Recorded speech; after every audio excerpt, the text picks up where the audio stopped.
Hello, నేను CS రావు. America అధ్యక్షుడు Trump ఎప్పుడు ఏ నిర్ణయం తీసుకుంటాడో తెలియనటువంటి సిచ్యువేషన్. రెండు కీలకమైన నిర్ణయాలు ఇప్పుడు తీసుకున్నారు. ఒకటి, వామపక్ష భావజాలం ఉన్నటువంటి కింటాఫ్ అనేటువంటి సంస్థ మీద నిషేధం విధించారు. దాన్ని ఉగ్రవాద సంస్థగా గుర్తించారు. అక్కడ ఉన్నటువంటి వామపక్ష భావజాలం ఉన్నటువంటి వాళ్ళు ఇప్పుడు ట్రంప్ తీసుకున్నటువంటి నిర్ణయం మీద విరుచుకుపడుతూ ఉన్నారు. అసలు ఎందుకు ఆ నిర్ణయం తీసుకున్నారని అంటే, చార్లీ కిర్క్ని కాల్చివేసింది ఈ కింటాఫ్ అనేటువంటి సంస్థకు సంబంధించినటువంటి కార్యకర్త. అందుకు ట్రంప్ అసలు ఆ సంస్థనే నిషేధించేసి ఉగ్రవాద సంస్థగా ప్రకటించేశాడు. వామపక్ష భావజాలం ఉన్నటువంటి ఆ సంస్థని ఉగ్రవాద సంస్థగా ప్రకటించేశారు. కన్జర్వేటివ్ కార్యకర్తగా ఉన్నటువంటి చార్లీ కిర్క్ అక్కడ అమెరికా ఫస్ట్, గ్రేట్ అమెరికా, అలాగే మేక్ అమెరికా గ్రేట్ అగైన్ ఇలాంటి వాటిని కూడా యూనివర్సిటీకి వెళ్ళి విద్యార్థుల్లో ఆయన చైతన్యపరిచే ప్రయత్నం చేస్తున్నటువంటి క్రమంలో అమెరికాలో ఉన్నటువంటి ఊటా అనేటువంటి ప్రాంతంలో రీసెంట్గా అతన్ని కాల్ చేశారు. ఆ కాల్ చేసినటువంటి అతను ఈ వామపక్ష భావజాలం ఉన్నటువంటి అతను అని చెప్పి ఇప్పుడు ట్రంప్ ఆ సంస్థని నిషేధించేసి ఉగ్రవాద సంస్థల జాబితాలో పెట్టేశారు.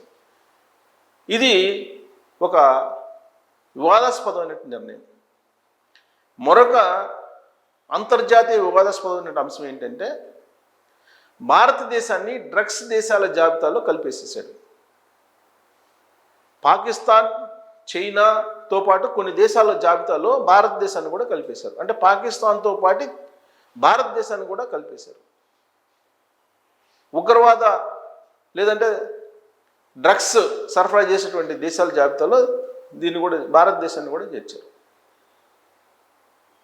డ్రగ్స్ని ప్రమోట్ చేస్తుంది ఎవరు, ఏ దేశాలు అని అంటే అందరికీ తెలిసిందే. కానీ భారతదేశాన్ని డ్రగ్స్ సరఫరా చేసేటువంటి దేశంగా అమెరికా ప్రకటించింది. ఏ సందర్భంలో ఈ ప్రకటన చేశారు అమెరికా అధ్యక్షుడు ట్రంప్ అంటే, ఇరు దేశాల మధ్య వాణిజ్యపరమైన చర్చలు జరుగుతున్నటువంటి సమయంలో కొలికి రాబోతున్నాయి.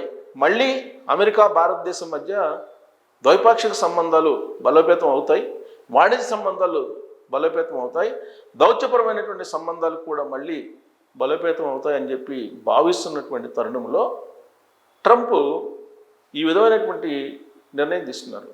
డ్రగ్స్ ఉన్నటువంటి దేశాలు, డ్రగ్స్ సరఫరా చేసేటువంటి దేశాల జాబితాలో భారతదేశాన్ని కలిపేశాడు. ఇంతకన్నా దారుణమైనటువంటి విషయం ఏమన్నా ఉంటుందా? భారతదేశంలో డ్రగ్స్ రహిత దేశంగా చేయాలి, ఉగ్రవాద రహిత దేశంగా చేయాలి, తీవ్రవాద రహిత దేశంగా చేయాలని చెప్పి భారత ప్రభుత్వం శ్రమిస్తుంది.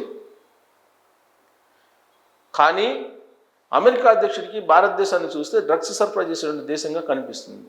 ఎందుకు కనిపిస్తుందనంటే, ఫార్మా హబ్గా ప్రపంచానికి భారతదేశం ఉంది. ఈ ఫార్మా హబ్గా ఉన్నటువంటి భారతదేశం నుంచి పెంటానిల్ అనేటువంటి ఒక మెడిసిన్ వెళ్తుంది. దాంట్లో డ్రగ్స్ కారకమైనటువంటి కొన్ని పదార్థాలు ఉన్నాయి అనేది అభిప్రాయం. అందుకే ఇప్పుడు డ్రగ్స్ సరఫరా చేసేటువంటి దేశాల జాబితాలో భారతదేశాన్ని కూడా కలిపేశాడు ట్రంప్. ఇంతకన్నా పిచ్చోడు ఇంకొకడు ఉంటారా? సో కాబట్టి అమెరికా పౌరులు పిచ్చోడి చేతిలో రాయి ఇచ్చినట్టు అధికారాన్ని ఇచ్చాడు, అమెరికా అధ్యక్ష పదవిని ఇచ్చారు. ఆ రాయిని ఎటు విసురుతాడో తెలియదు. ఇప్పుడు తాజాగా అక్కడ కిర్కిని కాల్ చేశారు కాబట్టి, కాల్ చేసినటువంటి కార్యకర్త వామపక్ష భావజాలం ఉన్నటువంటి కార్యకర్త కాబట్టి, వామపక్ష భావజాలం ఉన్నటువంటి కింటాఫ్ అనేటువంటి సంస్థని ఉగ్రవాద సంస్థగా ప్రకటించేశాడు. దాని మీద ఇప్పుడు అక్కడ ఉన్నటువంటి వామపక్షవాదులందరూ కూడా తిరగబడేటువంటి పరిస్థితి. ఇక ప్రపంచ దేశాల్లో భారతదేశాన్ని చులకన చేయడానికి, భారతదేశాన్ని వీలున్నంత వరకు తగ్గించి చూపించడానికి ట్రంప్ ప్రయత్నం చేస్తున్నాడు. దాంట్లో భాగంగా ఇటీవల కాలంలో అనేక సందర్భాల్లో అనేక రకాలుగా భారతదేశం మీద ఆయన మాట్లాడారు. ఒకవైపు ప్రధానమంత్రి నరేంద్ర మోడీ తన స్నేహితుడు అంటూనే భారతదేశాన్ని కించపరుస్తూ ఉన్నారు. ప్రధానమంత్రి నరేంద్ర మోడీ గారిని తక్కువ చేసి చూస్తూ ఉన్నారు ఆయన. అట్ ద సేమ్ టైం పాకిస్తాన్కు సంబంధించిన ప్రధానమంత్రి కానీ పాకిస్తాన్కు సంబంధించినటువంటి ఆర్మీ చీఫ్ని కానీ అమెరికాకు పిలిపించుకుంటున్నాడు, విందులు ఇస్తున్నారు. అక్కడి నుంచి వాళ్ళ చేత కొన్ని స్టేట్మెంట్లు భారతదేశానికి వ్యతిరేకంగా ఇప్పిస్తున్నారు. ఇవన్నీ జరుగుతూ ఉన్నాయి. పైగా పాకిస్తాన్కి ఆయన రాబోతున్నారు, విజిట్ చేయబోతున్నారు. రీసెంట్గా $500 బిలియన్ సహాయం చేయడానికి ముందుకు వచ్చింది అమెరికా పాకిస్తాన్కి. ఇవన్నీ చూస్తూ ఉంటే కనుక భారతదేశం మీద వ్యూహాత్మకమైనటువంటి దాడి ట్రంప్ చేస్తూ ఉన్నాడు. ఇలాంటి పరిస్థితుల్లో భారతదేశం ఏమాత్రం తలొగ్గినా కానీ అదును చూసి దెబ్బేసే అవకాశం లేకపోలేదు అనేది క్లియర్గా ట్రంప్ వాళ్ళకు అర్థమవుతుంది. ఒకవైపు రష్యా భారతదేశాన్ని వీళ్ళంత వరకు ప్రపంచ దేశాల్లో ఒక విలువైనటువంటి దేశంగా, ఒక పెద్ద ఆర్థిక వ్యవస్థగా చూపేటువంటి ప్రయత్నం చేస్తుంది. మరోవైపు డెడ్ ఎకానమీ అని చెప్పి ట్రంప్ చెప్తున్నాడు భారతదేశం గురించి. అలాగే రష్యాది డెడ్ ఎకానమీ, రష్యా భారత్ రెండూ కలిసి మునిగిపోతాయి, ఇలాంటివన్నీ కూడా చెప్తున్నారు. దీనికి కారణం ఏంటి? రష్యా నుంచి ఆయిల్ కొనుగోలు చేయటం. రష్యా నుంచి ఆయిల్ కొనుగోలు చేయటమే భారతదేశం చేసినటువంటి పెద్ద నేరం కింద చెప్తూ ఉన్నారు. మరి చైనా కొనుగోలు చేస్తుంది, అనేక దేశాలు కొనుగోలు చేస్తున్నాయి. మరి భారతదేశాన్ని ఎందుకు టార్గెట్ చేస్తున్నారు అని అంటే, భారతదేశాన్ని టార్గెట్ చేస్తే, భారతదేశాన్ని కట్టడి చేస్తే రష్యా యుక్రెయిన్ యుద్ధం ఆగిపోతుంది. ప్రధాన ఆదాయ వనరుగా భారతదేశం రష్యాకి ఉంది ఇప్పుడున్నటువంటి పరిస్థితుల్లో. ఆ ఆదాయ వనరుని కనుక ఆపేస్తే రష్యా యుద్ధం ఆపేస్తుంది అనేటువంటి యాంగిల్లో ట్రంప్ ఆలోచిస్తూ ఉన్నాడు. కానీ భారత ప్రభుత్వం, భారత ప్రధానమంత్రి నరేంద్ర మోడీ గారు భారత్కు ఉన్నటువంటి సార్వభౌమాధికారాన్ని పదే పదే గుర్తు చేస్తూ ఉన్నాడు. అయినప్పటికీ కూడా భారతదేశాన్ని వీలున్నంత వరకు ఏదో ఒక రకంగా డ్యామేజ్ చేసే పరిస్థితి, డ్యామేజ్ చేసిన ఆలోచన ట్రంప్ చేస్తూ ఉన్నాడు. దాంట్లో భాగంగా ఆపరేషన్ సింధూర్ మీద రకరకాలుగా ప్రచారం చేశారు. తానే ఆపాను, ట్యాక్సులు పెంచుతానని చెప్తే భయపడిపోయాడు ఎవరు? ప్రధానమంత్రి నరేంద్ర మోడీ.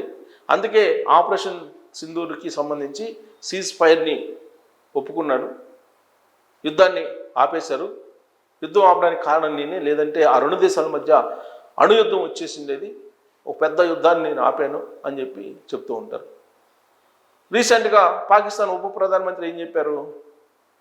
అసలు పాకిస్తాన్ భారతదేశం మధ్య యుద్ధం ఆపడం వెనక మూడో దేశం యొక్క ప్రమేయం లేదు,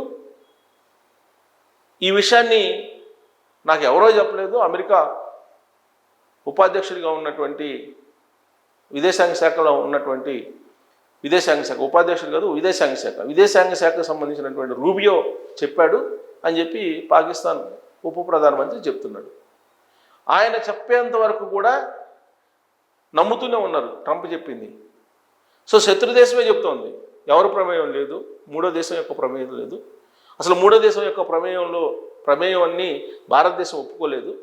సీజ్ ఫైర్ వెనుక ఎవరు లేరు, ఈ రెండు దేశాలు ద్వైపాక్షికంగా మాట్లాడుకొని సీజ్ ఫైర్ చేశాయి తప్ప ట్రంప్ ప్రమేయం లేదని చెప్పారు. అయినప్పటికీ భారతదేశాన్ని ఏదో ఒక రకంగా కించపరిచేలాగా, ఏదో రకంగా బలహీనపరిచేలాగా ట్రంప్ మాట్లాడుతూనే ఉన్నారు.